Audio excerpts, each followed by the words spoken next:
안녕하세요. 신영걸 교수입니다. 15장 법인세 네 번째 시간인데요. 마지막 시간입니다. 나머지 부분 이번 시간에 모두 다 설명을 할게요. 우리는 지금까지 단기법인세와 관련해서 자산부채 인식하죠. 이연법인세와 관련해서도 자산부채를 인식하고 상대 규정이 뭐였어요? 법인세 비용이었습니다. 법인세 비용은 당연히 단기 비용이고요. 단기손익 과목 이외의 다른 과목으로 단기법인세와 이연법인세 상대 규정을 회계 처리하는 걸 배우겠습니다. 왜 단기손익 이외의 계정으로 인식을 하는가? 한번 생각을 해보세요. 일시적 차이가 기타 포괄 손익에서 발생할 수 있겠습니다. 예를 들어 볼까요? 토지가 있는데 원가는 100입니다. 그런데 공정가치 평가를 합니다. 재평가 모형 110이라고 가정을 해봐요. 그러면은 회계상 북밸류는 110인데 세무기준액은 100입니다. 왜냐하면 세법은 공정가치 평가를 인정 안 하거든요. 그래서 10만큼 일시적 차이가 생깁니다. temporary difference. 그러면 이거는 가산할 일시적 차이이기 때문에 이연법인세 부채를 인식을 해야 되는데, 예를 들어 세율이 20%라고 하면은 10에 20% 이만큼, 이때 상대 계정을 법인세 비용으로 인식하면은 어떤 문제가 생기느냐? 자, 이연법인세 자산부채를 인식하면서 상대 계정을 법인세 비용으로 인식하면 어떤 일이 생기느냐면요. 포괄손익계산서 양식을 다시 한번 좀 보여드리면은 세전 이익이 있었죠. 법인세 비용 차감전 순이익. 여기서 법인세 비용을 빼요. 그러면은 이게 당기순이익이었죠. 그리고 여기에 플러스 마이너스 OCI 들어가서 컴프레hensive 인컴 총 포괄손익, 이런 식으로 포괄손익계산서가 만들어지는데, 지금껏 우리가 보았던 일시적 차이는 전부 세전 이익에 반영되는 항목이었어요. 거기서 텍스 익스펜스 반영을 하기 때문에 당기순이익이 전부 다 단기법인세뿐만 아니라 이연법인세의 영향을 반영한 후에 금액이 됐는데요. 지금 문제는 뭐냐면은 이 단기순이익 밑에 이 OCI 재평가잉여금은 기타 포괄손익이 아니에요. 여기에서 발생한 이연법인세 때문에 법인세 비용이 바뀌어버리면은 엉뚱하게 OCI 때문에 넷인컴이 바뀌는 문제가 생기잖아요. 그래서 기타 포괄손익 때문에 단기순이익의 영향을 받는 문제가 발생하니 이연법인세 자산부채 상대 계정을 기타 포괄손익 요 해당 항목에서 직접 빼버리자, 뭐 이런 생각을 자연스럽게 할 수 있을 거 아닙니까? 더 나아가서 조금 지우면서 하자고요. 예를 들어서 자기주식 처분이익, 그거 회계에서는 자본잉여금입니다. 그러나 세법에서는 과세소득에 포함을 하래요. 자본거래 차손익 중 어떤 경우에는 과세소득에 포함되는 경우가 있겠는데 세금 더 내래, 뭐 덜 낼 수도 있겠지만, 그러면은 단기법인세 부채 인식을 하면서 상대 계정을 법인세 비용으로 인식하면 자본잉여금 때문에 세금을 더 내게 됐는데, 세법에서는 자본잉여금도 플러스 자기주식 처분이익 같은 경우에 세금 내라고 하니까, 그런데 엉뚱하게 법인세 비용으로 인식을 해버리면 자본거래 때문에 단기순이익이 영향을 받는 문제가 생길 거 아닙니까? 따라서 단기법인세 부채를 법인세 비용으로 인식하지 말고 해당 자본 항목에서 직접 빼버리는 거죠. 자, 이런 것들을 이번 6절에서 설명을 하겠습니다. 교재로 보면은 1104페이지에 표 5가 있는데요. 단기손익 이외로 인식되는 단기법인세와 이연법인세. 자, 기타 포괄손익으로 인식을 하는 경우하고 자본에 직접 인식하는 경우 두 가지가 있습니다. 단기손익이 아니고 기타 포괄손익에서 직접 혹은 자본에서 직접 가감을 하는 건데요. 좀 전에 사례로 들었던 유형자산 재평가 혹은 나중에 17장에서 배울 해외사업장 재무제표를 표시통화 재무제표로 환산할 때 발생하는 외환차익, 이게 OCI입니다. 이거는 지금 설명할 게 아니고 나중에 17장에서 설명한 후에 여러분들이 보시면 이해가 될 거예요. 한편 자본에서 직접 인식하는 경우, 좀 전에 제가 자기주식 처분이익을 설명했는데요. 기준서에는 소급 적용하는 회계정책 변경 혹은 오류 수정으로 인해서 기초이익여금 잔액이 조정, 이 부분은 20장에서 설명이 되어 20장 보론에 있습니다. 본장에서는 복합금융상품, 즉 전환사채 같은 경우에 부채요소, 자본요소를 분리해서 회계 처리했잖아요. 이 자본요소에 대한 최초 인식에서 발생하는 금액을 설명합니다. 지금 이 표만 보면 무슨 얘기인지 전혀 모르겠죠? 하나씩 하나씩 차근차근 설명을 할게요. 먼저 이연법인세인데요. 단기손익 이외의 항목으로 인식하는 이연법인세입니다. 일시적 차이에 대해서 이연법인세 자산부채를 인식하는데 어라, 상대 계정이 법인세 비용이 아니라는 뜻이에요. 예를 들어서 재평가 모형을 적용하는 유형자산 관련 이연법인세인데요. 천만큼 재평가 잉여금을 인식한다고 가정을 하자고요. 세율은 20%고 다시 반복합니다만은 세무 기준액은 원가법입니다. 자, 보유하고 있던 토지에 기말에 가서 재평가 모형을 적용했더니 천만큼 평가증이 있었던 거예요. 그럼 토지를 증액시키면서 OCI, 재평가 잉여금 이렇게 분개를 하는데 요거 때문에 결국은 토지는 세무 기준액보다 천이 더 많아요. 그래서 일시적 차이가 생기고요. 가산할 일시적 차이기 때문에 이연법인세 부채가 20%니까 200만큼 인식이 됩니다. 왜 가산할 일시적 차이일까? 뭐 새삼스럽게 예전에도 다 했던 건데 또 한번 말씀을 드리면 회계상 북밸류가 천이 많잖아요. 세무 기준액은 천 적다고 그래서 이거를 내려야 된다고 마이너스 세무조정을 해야 돼요.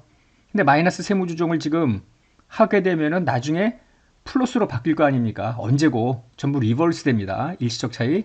미래에 가산할 일시적 차이. 이연법인세 부채예요. 그리고 이렇게 생각해도 됩니다. 토지 지금 평가 증하면서 자산을 올려놨잖아요. 세법은 안 올려놨고 이때 텍스 이펙트는 대각선으로 하면 돼요. 애프터 텍스 금액은 결국은 0.2만큼 뺀 금액으로 표시가 되어야 되는 것이기 때문에 이렇게 반대 방향으로 이쪽에 있으면은 반대 방향 이연법인세 자산 이렇게 거의 기계적으로 해도 무방해요. 나중에 여러분들이 복습을 하실 때 한번 그런 것도 생각을 해보시기 바랍니다.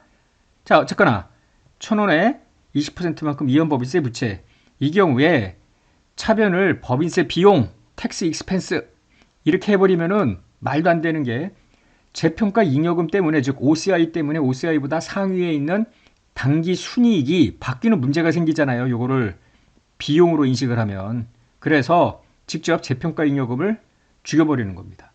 이게 방법 1이고요. 또 하나의 방법이 있는데요. 이거는 뭐냐면 똑같이 이제 토지하고 재평가 잉여금 해놓고 이연법인세 부채를 해놓고 법인세 비용을 인식을 하되 이게 PL이 아니라 OCI 과목으로 하는 겁니다. 뭐가 다르냐고요? 첫 번째 거는 재평가 잉여금을 직접 차감하는 방식이고 요거는 재평가 잉여금에서 200만큼 차감하는 형식으로 표시하는 겁니다. 포괄손익계산서 작성을 할 때 당기순이익 밑에 OCI가 들어가잖아요. 이거를 요 순액으로 애프터 텍스 금액으로 표시하는 방법도 가능하고요. 방법 2는 총액으로 표시를 하고 요 텍스 이펙트를 마이너스하는 형식으로 해서 800 이런 식으로 표시를 해도 되겠습니다. 두 가지 모두 다 IFRS가 용인하는 방법입니다. 우리는 좀 더 쉽게 빨리빨리 분개를 하고 여러분들의 이해도를 좀 높이기 위해서 본수에서는 방법 1로 회계 처리를 하겠습니다. 이게 6번을 볼까요? 토지 재평가. 갑회사는 1년에 토지를 1,000원에 취득을 하고 재평가 모형을 적용하기로 했는데 1년도 말에 토지 공정가치는 1,200이래요. 200만큼 평가증이 됐습니다. 다음 연도 초에 1,200에 모두 팔았대요. 이미 우리가 4장 유형자산에서 했습니다마는 재평가 잉여금을 1년도 말에 OCI로 인식을 할 거 아니에요. 이거 다음 연도에 팔았을 때 당기손익으로 재분류 하던가요? 아니죠. 절대 안 하고 그대로 가는 겁니다. 단 이익잉여금으로 대체할 수는 있었죠. 자, 그런 생각을 가지고요. 1년도 말에 토지 200만큼 평가증하고 재평가 잉여금. 그런데 토지는 세무 기준액은 200만큼 올리면 안 되는 거 아니에요. 계속 1,000입니다. 따라서 일시적 차이가 발생을 하고요. 가산할 일시적 차이이기 때문에 세율 20%를 곱한 40만큼 이연법인세 부채를 인식을 해요. 이때 상대 계정은 법인세 비용이 절대 아니라고 그랬죠. 재평가 잉여금에서 직접 네팅했습니다. 2년도 초에 토지 1,200짜리를 현금 1,200을 받고 팔았대요. 처분 손익은 없었습니다. 그냥 넘어가서 이제 2년도 말에요. 2년도 말에 세무조정하고 납부할 세금 계산하고 막 이럴 때 토지는 세무기준액이 1,000이잖아요. 1,000짜리를 1,200에 팔았기 때문에 세무상으로는 200만큼 처분 이익이 생긴 겁니다. 그래서 200에 20% 곱한 40만큼 세금을 내야 돼요. 회계상으로는 처분 이익이 없지만 세법상으로는 200만큼 처분 이익이 생긴 거죠. 이때 일시적 차이 전년도 말에 있었던 이연법인세 부채가 모두 다 여기서 이제 팔렸으니까 사실은 이때 분개를 하지 않고요. 보통은 X2년 말에 세무조정할 때 한꺼번에 해요. 근데 요거를 X2년 초에 팔릴 때 요것만 만약에 따로 분개를 했다면 연도 말에 요 부분은 빼고 나머지 부분만 세무조정을 해야 되는데 그냥 여기서는 연도 말에 법인세와 관련된 걸 한꺼번에 다 한다라는 전제하에 이렇게 한 거예요. 그래서 정기이월 유연법인세 부채를 죽여버리는 겁니다. 단기법인세 부채.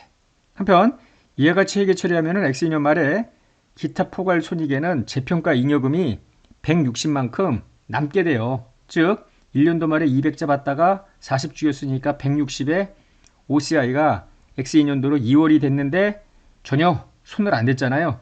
그래서 재평가 잉여금 160을 이익잉여금으로 대체할 수는 있겠습니다. 재평가 잉여금 말고 이와 유사하게 회계 처리하는 것 뭐가 있냐면은 페어밸류 OCI 금융자산 평가 손익이 OCI잖아요. 그런데 이 채무 상품입니다.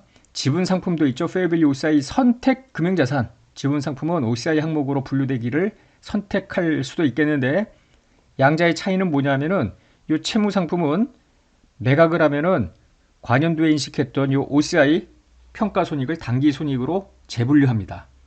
그러나 페어밸류 OCI 선택 금융자산 이게 지분 상품 아니에요. 어떠한 경우에도 지분 상품은 단기 손익을 인식하면은 안 되는 거 아니에요. 그래서 OCI도 단기 손익으로 재분류할 수 없습니다. 중급회계 1 8장에서 아주 많이 강조했던 내용입니다.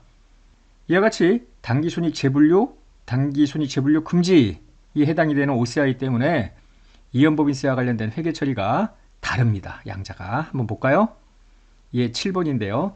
다음에 두 가지 경우를 예로 들어보자. 세율은 모두 20%인데 경우 1은 1년도에 지분 상품을 10,000원에 취득을 하고 요를 페어밸류 OCI 선택 금융자산으로 분류를 했대요. 지분 상품만 여기에 해당이 되죠. 1년도 말 공정가치는 1,000원이 올랐네. 그리고 다음 연도 초에 같은 금액으로 몽땅 팔았대요. 경우 2는 잠시 후에 보자고요. 이건 채무상품이니까 먼저 요거부터 해결을 합시다. 일단 10,000원짜리를 취득을 해서 이제 연도 말에 11,000원이 됐으니까 평가증을 해야 되겠죠. 그래서 페어밸류 OCI 선택 금융자산 OCI 이렇게 해놓습니다. 그리고 나서 연도 말에 일시적 차이가 발생을 했죠. 가산할 일시적 차이입니다. 20%만큼 이연법인세 부채. 근데 절대로 법인세 비용을 인식하면 안 되는 거 아니에요. 직접 이 OCI에서 까버렸어. 200만큼. 그래서 금융자산 평가액은 이제 800만 남아있는 상태입니다. X2년 초과됐습니다. 11,000원에 페어밸류 OCI 선택 금융자산을 팔았대. 원래 10,000원짜리가 있었고 1,000원만큼 평가증을 했으니까 11,000원이었을 거 아니에요. 이게 죽으면서 현금 들어오고 처분 손익은 어떠한 경우에도 인식 안 한다고 했어요. 자, X2년 말로 갑니다. 회계에서는 이와 같이 분계를 했으나 세법은 원가법이잖아요. 그러니까 11,000원을 받고 10,000원짜리를 판 걸로 텍스에서는 인정을 한단 말이죠. 1,000원만큼 처분 이익을 인식했어야 된다. 세법상 분계에서는. 그래서 200만큼 세금 내놔라 이겁니다. 이때 모두 팔면서 일시적 차이는 사라졌기 때문에 1년도 말에 인식했던 이연법인세 부채 200 모두 다 죽여버리고 끝나면 되겠습니다. 회계 처리는 좀 전에 했던 재평가 잉여금과 유사해요. 그 이유는 OCI가 단기손익으로 재분류 안 되기 때문이죠. 하지만 경우 2로 가면 얘기가 달라집니다. X1년에 채무상품 액면금액 10,000원짜리를 그 액면금액으로 취득을 하고 이를 페어밸류 OCI 항목으로 분류를 했대요. 기말 공정가치는 11,000입니다. 2년도 초에 채무상품을 11,000원에 모두 처분했대요. 단 채무상품은 액면 취득했기 때문에 표시이자 유효이자가 같다고 되어 있고요. 보고기간 말에 모두 표시이자를 수취했다. 이자와 관련해서는 세무조정할 게 없다라는 뜻입니다. 1년도 말에 페어밸류 OCI 금융자산 10,000원을 11,000으로 증액하면서 평가액이 OCI입니다. 어쨌거나 금융자산에 대해서 1,000원만큼 가산할 일시적 차이가 생기죠. 세법은 무조건 원가법입니다. 그래서 20% 곱한 이연법인세 부채 이 OCI 잡아놓은 거 200을 죽이는 거죠. 별도로 비용 처리하면 큰일 나죠. 단기 순이익이 바뀌어버리니까 OCI 때문에 그 위에 있는 단기 순이익이 바뀌는 건 말이 안 되는 거죠. 자, 이제 X2년 초를 잘 보세요. 앞에 페어밸류 OCI 선택하고 어떻게 다른가? 현금 11,000원 받습니다. 페어밸류 OCI 금융자산 11,000원을 받습니다. 이 죽입니다. 한편 이때 전기 2월 금융자산 평가이익 OCI 이게 지금 순액으로는 800인데 총액으로 1,000을 죽여버립니다. 처분이익이 1,000이 생기게끔 해주는 거죠. 한편 전기 말 이연법인세 부채 이제 일시적 차이가 있었던 해당 채무상품이 모두 다 팔렸으니까 이거 죽이면서 OCI를 복원을 시킵니다. 그러면 OCI는 여기 대변에 플러스 이 차변에 마이너스 1000 해서 하면은 800이 사라지게 돼 있잖아요. 전년도 거 그대로. 그래서 단지의 처분 이익을 1000만큼 인식하기 위해서 이렇게 분개를 하는 겁니다. 그러면은 이 처분 이익 1000으로 인해서 당기법인세 부채 200만큼 연도 말에 내야 되고요. 이때는 뭐 이연법인세니 뭐니 없이 상대 계정은 법인세 비용 PL입니다. 당기수니까 뭐. 분계가 다소 좀 어색해 보이기는 하는데요. 전년도 말에 요 분계 있잖아요. 평가이익 200, 이연법인세 부채 200. 요거를 여기 와서 전부 역분계해서 죽여버린다. 이렇게 생각을 하면 되고요. 그러면은 요걸 200을 죽여버렸으니까 OCI는 1000만 남게 되는 거 아닙니까? 요걸 먼저 생각을 하세요. 그러면은 요 위에 매각 시에 이 평가이익 1000만큼 죽이면서 처분이익 1000이 나오는 게 좀 자연스럽죠. 교재 1109페이지 당기순이익 이외 항목으로 인식하는 이연법인세 중에 복합금융상품을 보자고요. 복합금융상품 같은 경우에 우리가 전환사채를 중급회계 1에서 본서로 본다면은 9장인데요. 복합금융상품 예를 들어 1000에 발행을 했어. 그런데 부채요소 900, 자본요소 100 이런 식으로 나누어서 전환권을 따로 자본으로 분류를 했잖아요. 이거는 부채고 물론 리픽싱 조건이 있으면은 요 100도 금융부채로 분류되겠으나 그런 건 없다고 그냥 가정을 해보자고요. 그럼 요거는 자본, 요 부분이 부채인데 텍스에서는 그렇게 안 보고 1000원을 증권을 발행해서 빌렸으니 1000 전체가 부채입니다. 따라서 부채의 장부 금액이 세무기준액보다 작아요. 자본으로 표시된 부분만큼. 따라서 가산할 일시적 차이가 발생을 합니다. 왜 가산할 일시적 차이냐면은 부채 장부 금액이 900인데 세무기준액은 1000이니까 부채를 늘리는 세무조정을 할 거 아니에요. 즉 순자산 감소죠. 마이너스 세무조정이라고. 이게 훗날 플러스로 바뀌는 거니까 가산할 일시적 차이다. 이렇게 생각을 하면 돼요. 이때 복합금융상품에 관련된 가산할 일시적 차이라는 것이 최초 인식 과정에서 생긴 게 아니라 부채와 자본을 분리하면서 발생을 한 것이기 때문에 전 시간에 이야기한 이연법인세 인식 예외에는 해당되지 않습니다. 따라서 가산할 일시적 차이에 대해서 이연법인세 부채를 인식을 해요. 다만 이연법인세 부채를 인식하는 그 상대 계정이 법인세 비용이 아니라 자본 요소의 감소로 직접 죽여버립니다. 우리 앞에서도 왜 OCI 직접 죽였듯이 이것도 전환권 대가라고 하는 자본을 직접 죽여버리는 걸로 회계 처리를 하면 되겠습니다. 한편 이후에 이자 비용을 인식하는 과정에서 이연법인세 부채는 점점 감소를 시켜야 되는데 이건 단기 법인세 비용으로 인식하면 되겠습니다. 어떻게 하는 건지 뒤에 나와 있는 예 8을 통해서 설명하겠습니다. 갑은 1년 초에 액면금액 100만 원의 전환사채를 액면 발행했대요. 전환 비율은 발행 시부터 확정되어 있고요. 전환 비율이 확정되어 있기 때문에 전환권은 자본이라는 뜻입니다. 리픽싱 없이. 전환사채 만기는 3년도 말이고요. 전환기간 동안 전환되지 않은 전환사채는 액면상환입니다. 표시이자율 5%, 시장수익률 10%, 전환사채 발행 시 세무기준액은 액면금액이다. 즉 자본 요소를 자본으로 보지 않고요. 모두 다 부채로 본다라는 뜻입니다. 부채 요소, 자본 요소로 요 100만 원을 나눠야 되는데요. 이자 요소의 현재 가치, 마지막 원금의 현재 가치 하면은 875653입니다. 근데 발행을 100만 원 했기 때문에 1, 2, 4, 3, 4, 7만큼이 전환권에 대응되는 금액이 되겠죠. 그래서 분계는 이렇게 하죠. 전환사채는 요 전환권 조정 해가지고 875653이고요. 그 다음에 자본 부분 전환권 대가 그리고 이제 현금이 들어오죠. 이걸 순액으로 그냥 전환사채 875653 이렇게도 모방하다라는 이야기는 9장 이야기할 때 설명했었습니다. 어쨌거나 지금 요거를 자본으로 안 보고 부채로 본다라는 거예요. 따라서 전환권 대가에 대한 이연법인세 부채 0.3 곱한 것만큼 이연법인세 부채를 인식을 하면서 이쪽이 법인세 비용이 아니라 자본을 직접 그만큼 죽여버립니다. 1년도 말에 이자 비용을 인식을 하죠.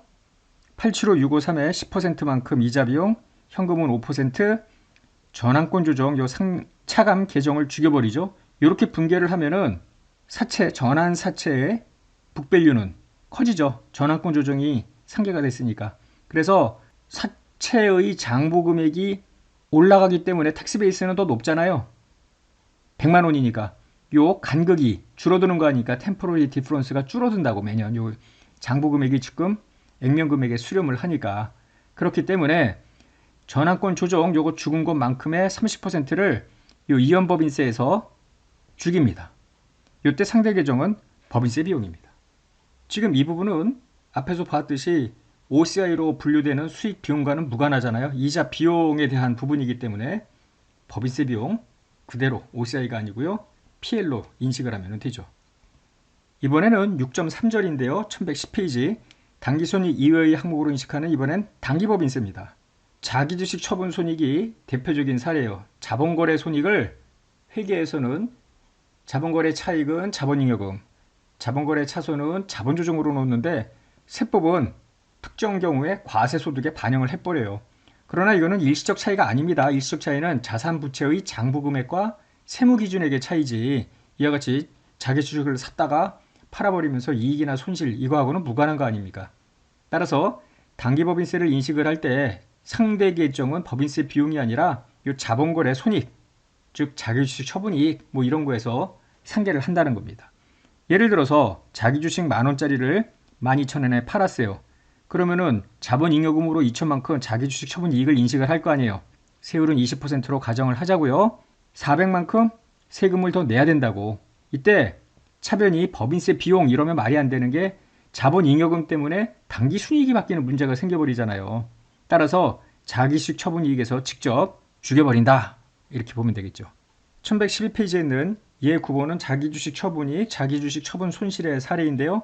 지금 이 사례하고 뭐 크게 다르진 않으니까 여러분들이 복습하면서 보시기로 하고요. 15장 마지막 토픽입니다. 법인세와 관련된 계정들을 재무제표에 어떻게 표시하는지 간략하게 설명하겠습니다. 당기법인세의 상계 표시인데요.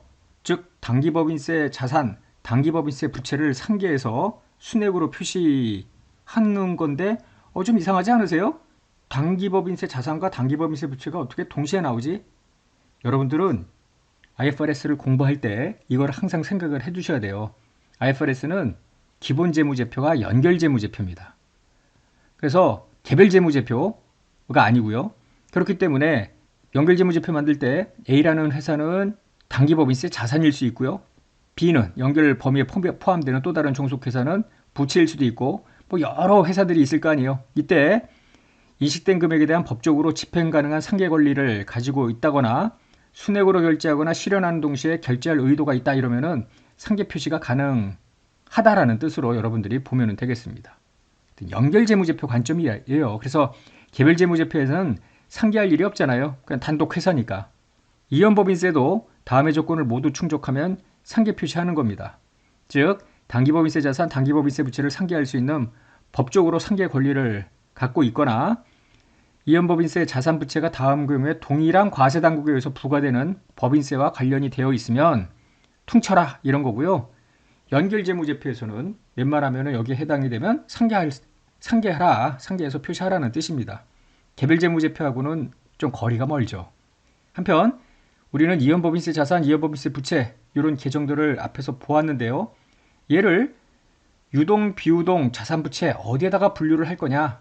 기업이 유동, 비유동 구분법을 선택한 경우에 이거 이연법인세 자산 부채 이게 유동이야, 비유동이야. 귀찮아 죽겠어. 그냥 모두 다 비유동으로 분류한다라는 겁니다. 반면에 일반 기업회계 기준은 어떻게 해서든 유동 항목, 비유동 항목으로 분류하도록 되어 있어요. 그래서 이 비상장 기업 재무제표를 여러분들이 아마 볼 일이 있으면 일반 기업회계 기준 유동 항목에도 이연법인세 자산 부채가 있을 수 있고요. 비유동 항목에도 있을 수 있어요. 그러나 IFRS 적용 기업은 모두 비유동 항목입니다. 재무상태표에는 이와 같이 당기법인세와 이연법인세를 상계 표시하거나 아니면은 모두 이제 비유동 항목으로 표시하거나 이런 이야기가 있는 반면에 포괄손익계산서에서는 어떻게 표시가 되느냐 하면은 정상활동 손익과 중단 영업과 관련된 손익을 구분하도록 되어 있어요. 그래서 정상활동 손익 관련 법인세 비용 따로 하고요. 중단 영업과 관련된 법인세 비용은 얘는 눈에 안 보이고요. 요거하고 퉁쳐서 차감한 순액으로 중단 영업 손익이 표시가 됩니다. 한편 기타 포괄 손익은 이연법인세를 차감한 순액으로 표시할 수도 있고 차감하는 형식으로 표시할 수도 있다. 이거는 앞에 한번 포괄손익계산서 양식에서 보여드린 적이 있죠. 오늘 강의 초반에 했던 바로 이런 내용 아닙니까? 재평가잉여금을 순액으로 표시할 수도 있고 총액 밑에다가 관련 법인세를 마이너스하는 형식으로도 표시할 수 있습니다. 한편 자기주식 처분 손익과 같은 이런 자본 항목에 대한 당기법인세는 직접 자본잉여금에서 빼버렸죠. 그래서 법인세 비용 이런 과목이 보이지는 않습니다. 교재 1115페이지를 보면은요, 중간에 사례가 하나 나옵니다. 갑회사의 당기 법인세 비용의 인식 붕괴가 주어지는데요. 이연법인세 붕괴, 당기법인세 붕괴입니다. 이연법인세는 예를 들어 이연법인세 부채 300을 인식을 하면서 PL, 법인세 비용으로 200, 직접 OCI를 직접 차감하는 거 100, 이렇게 두 가지였다고 가정해 보자고요. 재평가 잉여금 관련했으면 이렇게 분개를 하는 거 아닙니까? 한편 당기법인세 부채도 모두 다 법인세 비용이 아니라 여기 650이 PL, 나머지 50이 예를 들어서 자기주식 처분이익 이렇게 자본 항목에서 직접 빼는 두 가지가 가능하지 않습니까? 이렇게 분개를 했다고 가정을 해봐요. 그러면은 이 PL로 들어가는 게 200과 650, 850 아닙니까? 요겁니다. 바로 850 중에 30이 중단 영업이래요. 그렇다는 이야기는 822 정상적인 영업하고 관련이 되어 있다는 뜻 아닙니까? 그래서 이렇게 하는 거예요. 포괄손익계산서 쭉 내려가다가 계속 사업손익, 거기에 관련 법인세 비용이 먼저 표시가 되고요. 그 밑에 중단 영업과 관련된 법인세 비용이 30만큼 빠지게 되죠. 한편 기타 포괄 이익과 관련해서 100만큼을 직접 OCI에서 죽였잖아요. 이것도 법인세 비용이죠. 그러나 직접 익스펜스로 하지 않고 OCI로 했을 뿐입니다. 따라서 기타 포괄 이익 마이너스 100. 한편 자본에서 직접 뺀 것도 있었죠. 50. 이와 같이 포괄손익계산서에 여기 세 가지가 들어가고요. 이 부분은 포괄손익계산서에 들어가지 않고 해당 자본에서 직접 빠진 형태로 들어갑니다. 그렇기 때문에 눈으로 보면 법인세 비용이 전체 이거만큼 되겠습니다만 눈에 보이는 건 이 두 가지죠. 820과 30. 그나마 이 중단 영업과 관련된 법인세 비용도 순액으로 중단 영업 손익이 들어가기 때문에 잘 보이지는 않아요. 그래서 이런 것들을 주석에서 확인할 수 있겠습니다. 1116페이지의 하단에 가면은 주석 사례 네이버에 주석 26번 법인세 비용이 나오는데요. 자기주식 처분이익 자본이죠. OCI에 대해서 당기법인세나 아니면 이연법인세를 인식을 하면서 법인세 효과가 나오고 그 다음에 반영 후의 금액 이런 것들이 추가로 공시가 되겠습니다. 자, 여기까지 해서 15장 모두 끝났습니다. 쉽지는 않았죠? 나중에 세법개론을 배우고 나서 다시 15장을 보면은 굉장히 이해도가 빠를 거예요. 일단 이 정도 선에서 마무리를 짓겠습니다. 수고하셨습니다.